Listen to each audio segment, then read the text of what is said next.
خوش آمدید۔ آج ہم ایک ایسے واقعے کا جائزہ لے رہے ہیں جس نے کرکٹ کی دنیا میں ایک غیر معمولی سی صورتحال پیدا کر دی تھی۔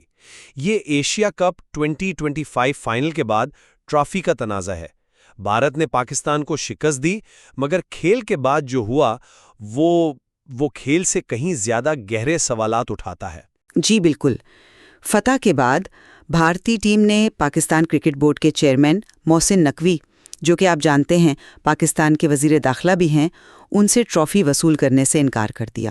اور یہ واقعہ پیش آیا تھا اپریل میں پہلگاؤں میں ہونے والے افسوسناک حملے کے بعد، جب دونوں ممالک کے درمیان تعلقات میں شدید کشیدگی تھی۔ تو آج ہم اس مرکزی سوال پر غور کریں گے، کیا بھارت کا یہ اقدام سرحد پار کشیدگی اور قومی حساسیت کو دیکھتے ہوئے ایک قابل فہم اور شاید ضروری رد عمل تھا، یا پھر اس نے کھیل کی تقریب کو آپ کہہ سکتے ہیں غیر ضروری طور پر سیاست کی بھینٹ چڑھا دیا؟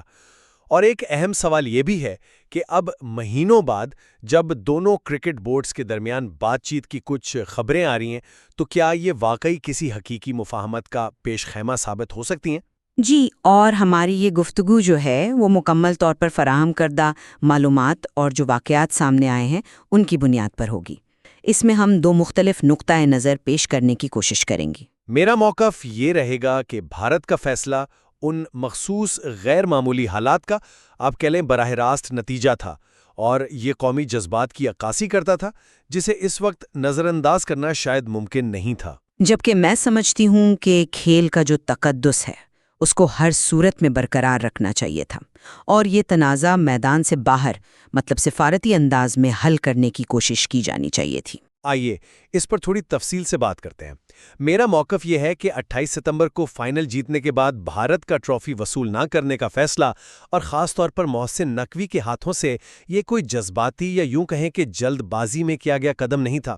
اسے سمجھنے کے لیے ہمیں اپریل میں پہلگام میں ہونے والے دہشت گرد حملے کے بعد دیکھنا ہوگا کہ دونوں ممالک کے تعلقات میں کیسی شدید سرد مہری پیدا ہو چکی تھی۔ ماحول انتہائی کشیدہ تھا۔ اس میں جو کلیدی نقطہ ہے وہ محسن نقوی کا دوہرا کردار ہے۔ وہ صرف اے سی سی اور پی سی بی کے چیئرمین نہیں ہیں، بلکہ پاکستان کے وزیر داخلہ بھی ہیں۔ یہ صورتحال اس لیے غیر معمولی تھی کہ کھیل کی انتظامیہ یعنی پی سی بی اے سی سی چیئرمین اور ریاست کی سیکیورٹی مشینری یعنی وزیر داخلہ وہ ایک ہی شخصیت میں ضم ہو گئی تھیں۔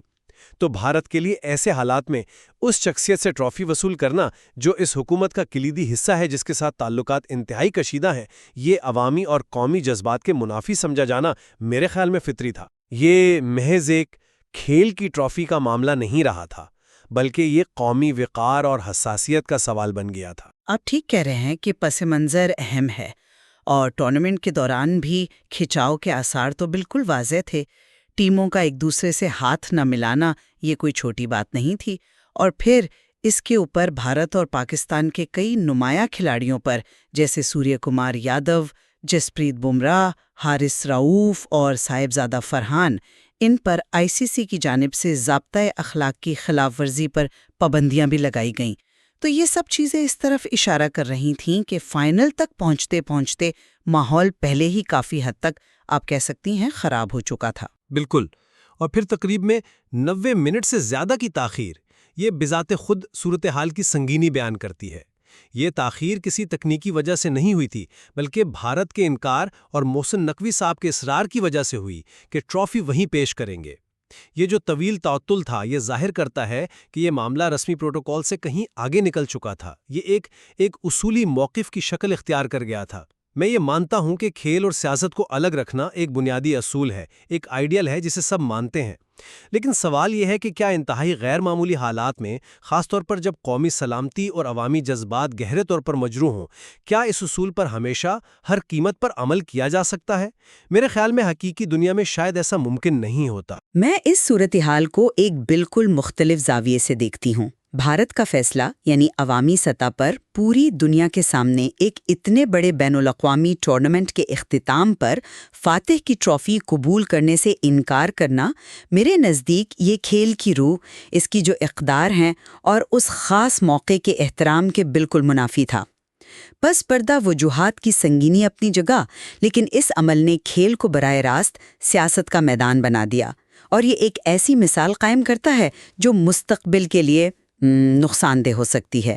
بنیادی طور پر یہ کھیل کے اس آئیڈیل پر ایک طرح سے حملہ ہے کہ میدان مقابلہ جو ہے وہ سیاست سے پاک ہونا چاہیے۔ مزید یہ کہ یہ ایشین کرکٹ کونسل یعنی ACC کے جو طے شدہ پروٹوکول تھے ان کی بھی واضح خلاف ورزی تھی۔ اس اقدام نے ایک غیر ضروری تعطل پیدا کیا، جس کا نتیجہ یہ ہے کہ آج تک کئی مہینے گزر جانے کے بعد بھی فاتح ٹیم اپنی جیتی ہوئی ٹرافی وصول نہیں کر سکی ہے۔ یہ صورتحال بذات خود کھیل کے لیے ایک شرمندگی کا باعث ہے۔ آپ کی بات میں وزن تو ہے کہ پروٹوکول کی خلاف ورزی ہوئی، لیکن کیا آپ یہ نہیں مانتی ہیں کہ میں بس اپنی بات مکمل کر لوں۔ جو بات میرے موقف کو مزید تقویت دیتی ہے وہ یہ حقیقت ہے کہ اب دبئی میں ICC کے حالیہ اجلاس کے موقع پر BCCI اور PCB کے اعلیٰ عہدیداروں یعنی دیوجیت سائکیا اور خود محسن نقوی کے درمیان اس مسئلے کو حل کرنے کے لیے باقاعدہ بات چیت ہوئی ہے۔ یہ ملاقات اور مذاکرات کا آغاز یہ بذات خود اس بات کا ثبوت ہے کہ سفارتی راستہ، بات چیت کا راستہ ہمیشہ موجود تھا اور اب بھی ہے۔ BCCI سیکریٹری کا یہ بیان کہ برف پگھل گئی ہے اور وہ باہمی طور پر قابل قبول حل تلاش کر رہے ہیں، یہ واضح طور پر اس بات کی نشاندہی کرتا ہے کہ معاملات کو بات چیت کے ذریعے ہی سلجھایا جا سکتا ہے۔ تو پھر بنیادی سوال یہی پیدا ہوتا ہے کہ ابتدا میں عوامی سطح پر محاذ آرائی کا راستہ کیوں چنا گیا؟ کیا یہ قدم غیر ضروری اور کھیل کے لیے نقصان دہ نہیں تھا؟ آپ کا نقطہ قابل غور ہے کہ بات چیت اب ہو رہی ہے، لیکن میں اسے تھوڑا مختلف انداز سے دیکھتا ہوں۔ آپ کہہ رہی ہیں کہ سفارتی راستہ موجود تھا، مگر کیا پہلگام حملے کے فوراً بعد جو شدید جذباتی ماحول پیدا ہوا تھا، جو سرحد پر کشیدگی تھی اور خاص طور پر محسن نقوی صاحب کا وہ دوہرا حساس حکومتی عہدہ، کیا ان سب کو دیکھتے ہوئے بھارت سے یہ توقع رکھنا حقیقت پسندانہ تھا کہ وہ محض پروٹوکول کی خاطر بظاہر معمول کے مطابق مسکراتے ہوئے ٹرافی وصول کر لیتا؟ کیا یہ ان کے لیے قومی وقار اور ان عوامی جذبات سے متصادم نہ ہوتا جن کی نمائندگی کا دعویٰ ہر حکومت کرتی ہے؟ کیا ان مخصوص حالات میں ایک رسمی پروٹوکول قومی حساسیت اور سیاسی حقیقت سے زیادہ اہم ہو سکتا تھا؟ یہ ایک بنیادی سوال ہے۔ میں ان حالات کی نزاکت کو بالکل تسلیم کرتی ہوں، لیکن میرا سوال طریقہ کار پر ہے۔ کیا عوامی سطح پر انکار ہی واحد آپشن تھا؟ کیا کوئی متبادل راستہ نہیں تھا؟ مثال کے طور پر کیا بھارتی ٹیم ٹرافی وصول کر کے رسمی کارروائی مکمل کر کے بعد میں بند دروازوں کے پیچھے یا مناسب سفارتی چینلز کے ذریعے اپنا سخت ترین احتجاج ریکارڈ نہیں کروا سکتی تھی؟ اس عوامی انکار نے نہ صرف اس تقریب کی ساخت کو مجروح کیا بلکہ مستقبل کے لیے ایک مشکل مثال قائم کر دی۔ اس نے یقینی طور پر دونوں ممالک کے کھلاڑیوں اور کروڑوں شائقین کے درمیان پہلے سے موجود تلخی میں مزید اضافہ کیا ہوگا۔ کیا کھیل کا بنیادی مقصد سرحدوں کے آر پار لوگوں کو قریب لانا نہیں یا انہیں مزید تقسیم کرنا ہے؟ آپ کی یہ بات درست ہے کہ کھیل کا مقصد جوڑنا ہونا چاہیے، تاہم جیسا کہ میں نے پہلے بھی اشارہ کیا، ٹورنامنٹ کے دوران تلخی کی فضا وہ پہلے ہی قائم ہو چکی تھی۔ ٹیموں کا آپس میں ہاتھ نہ ملانا اس کا واضح ثبوت تھا۔ بھارت کا فائنل میں یہ انکار اسی کشیدہ ماحول کا آپ کہہ لیں ایک منطقی تسلسل محسوس ہوتا ہے۔ شاید بھارتی نقطہ نظر سے یہ ایک واضح اور غیر مبہم پیغام دینے کے لیے ضروری تھا کہ بعض حالات میں کچھ چیزیں کھیل کے پروٹوکول سے بھی بالاتر ہو جاتی ہیں۔ بعض اوقات ایک سخت موقف اختیار کرنا پڑتا ہے تاکہ آپ کے جو تحفظات ہیں ان کو سنجیدگی سے لیا جائے۔ آپ اس انکار کو کشیدہ ماحول کا تسلسل قرار دے رہے ہیں، لیکن کیا یہ ماحول صرف اسی ایک واقعے یا صرف فائنل کی تقریب کا نتیجہ تھا؟ آئیے ذرا ٹورنامنٹ کے دوران پیش آنے والے دوسرے واقعات پر بھی نظر ڈالتے ہیں۔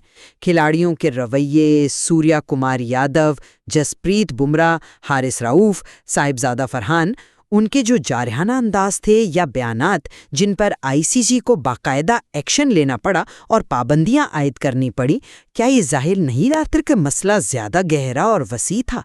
کیا دونوں بورڈز BCCI اور PCB اس بڑھتی ہوئی کشیدگی کو ٹورنامنٹ کے دوران مؤثر طریقے سے سنبھالنے اور قابو میں رکھنے میں ناکام نہیں ہوئے تھے؟ ذمہ داری کا تعین کیسے ہوگا؟ کیا یہ صرف بھارت کا یک طرفہ رد عمل تھا یا مجموعی طور پر ایک انتظامی ناکامی تھی جس نے حالات کو یہاں تک پہنچایا؟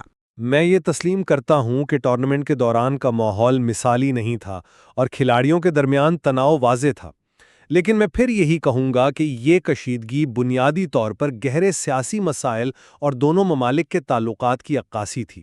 کھلاڑی بھی انسان ہیں، وہ شدید دباؤ میں کھیل رہے تھے، خاص طور پر جب ان کے ممالک کے درمیان تعلقات اس نہج پر پہنچ چکے ہوں۔ ان کا رد عمل ان غیر معمولی حالات کا نتیجہ ہو سکتا ہے۔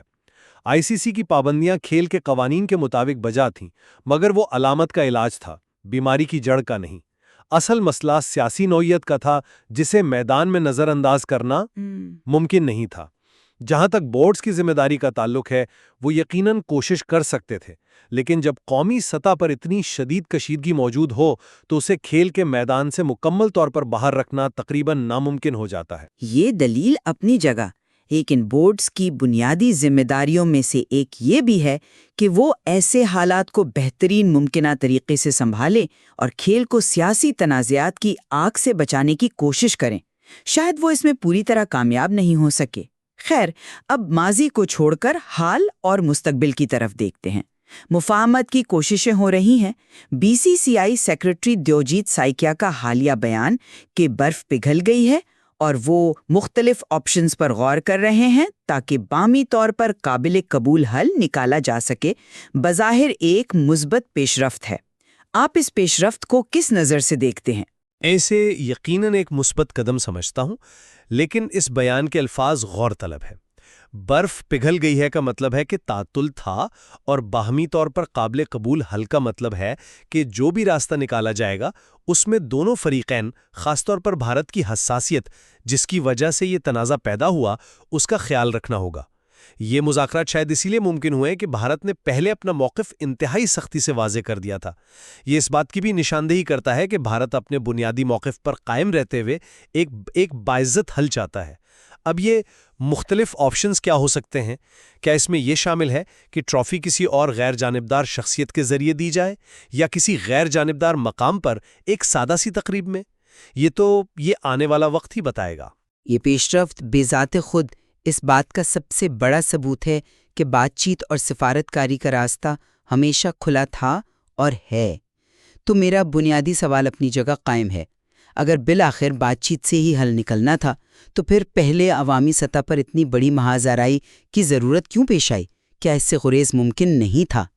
جیسا آپ نے کہا، مختلف آپشنز میں یقیناً کہیں امکانات ہو سکتے ہیں۔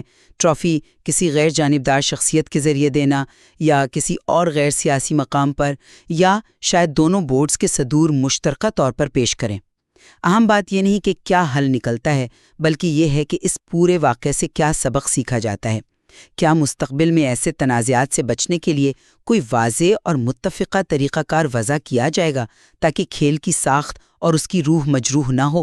آپ کا نقطہ نظر قابل فہم ہے، لیکن اس کا ایک دوسرا پہلو بھی ہے۔ شاید یہ عوامی سطح پر اختیار کیا گیا سخت موقف ہی تھا جس نے دوسرے فریق کو، یعنی پی سی بی اور اے سی سی کو مجبور کیا کہ وہ میز پر آئیں اور بھارت کے تحفظات کو پوری سنجیدگی سے لیں۔ کبھی کبھی سفارتکاری کو مؤثر بنانے کے لیے بھی پہلے ایک مضبوط اور غیر مبہم پوزیشن لینا ضروری ہو جاتا ہے۔ یہ ایک حکمت عملی بھی ہو سکتی ہے، اگرچہ تھوڑی پرخطرہ۔ یہ ایک دلچسپ توجیہ ہے، حالانکہ میں اسے ایک خطرناک کھیل سمجھتی ہوں جس میں نقصان کا اندیشہ زیادہ ہوتا ہے۔ تو میری گفتگو کا خلاصہ یہ ہے کہ بھارت کا ٹرافی وصول نہ کرنے کا فیصلہ ان کے نقطہ نظر سے غیر معمولی حالات کا منطقی اور شاید ناگزیر نتیجہ تھا۔ پہلگام حملے کے بعد کی کشیدگی، محسن نقوی کا وہ انتہائی حساس دوہرا کردار، اور اس سے پیدا ہونے والے شدید قومی جذبات نے مل کر ایک ایسی صورتحال پیدا کر دی جہاں روایتی پروٹوکول پر عمل کرنا شاید ممکن نہیں رہا تھا۔ اگرچہ کھیل کی روایات اور اصول بلا شبہ اہم ہیں، لیکن بعض اوقات قومی وقار اور سنسیشن ان پر حاوی ہو جاتی ہے۔ اب امید یہی ہے کہ جاری بات چیت کے ذریعے ایک ایسا حل نکلے گا جو نہ صرف اس تعطل کو ختم کرے بلکہ بھارت کے موقف کا بھی احترام کرے۔ جبکہ میری نظر میں کھیل کے میدان کو سیاسی اکھاڑا بنانے سے ہر ممکن حد تک گریز کرنا بنیادی اصول ہونا چاہیے۔ بھارت کا اقدام، چاہے اس کی بنیاد کتنی ہی جائز وجوہات پر کیوں نہ ہو، اس نے کھیل کی عالمی روح کو ٹھیس پہنچائی اور مستقبل کے لیے ایک متنازع مثال قائم کی۔ حالیہ مذاکرات بلا شبہ ایک مثبت پیش رفت ہیں، لیکن یہ اس بات کی بھی سخت یاد دہانی ہے کہ تنازعات کو ہوا دینے کے بجائے سفارتی ذرائع، تحمل اور بات چیت سے حل کرنا ہمیشہ بہتر، زیادہ دانشمندانہ اور کھیل کے مفاد میں ہوتا ہے۔ امید ہے کہ مستقبل میں تمام متعلقہ ادارے، خاص طور پر ACC اور ICC، ایسے واقعات سے بچنے کے لیے زیادہ مؤثر اور واضح حکمت عملی اپنائیں گے۔ یہ بالکل واضح ہے کہ اس معاملے کا کوئی ایک سادہ جواب نہیں ہے۔ دونوں پہلوؤں میں وزن ہے، اور یہ ایک انتہائی پیچیدہ صورتحال ہے جہاں کھیل، سیاست، قومی جذبات اور تاریخی تناؤ آپ کہہ لیں بری طرح سے آپس میں گتھم گتھا ہیں۔ جی بالکل، فراہم کردہ معلومات اور یہ بحث جو ہم نے کی، یہ اس تنازع کی کثیر الجہتی نوعیت اور اس سے جڑے بنیادی سوالات پر مزید غور و فکر کی دعوت دیتی ہے۔ خاص طور پر یہ سوال کلیدی اہمیت کا حامل ہے کہ کھیل کی بین الاقوامی اور علاقائی تنظیمیں مستقبل میں ایسے بڑھتے ہوئے سیاسی تناؤ کے ماحول میں اپنی غیر جانبداری اور کھیل کے تقدس کو کیسے برقرار رکھ سکتی ہیں۔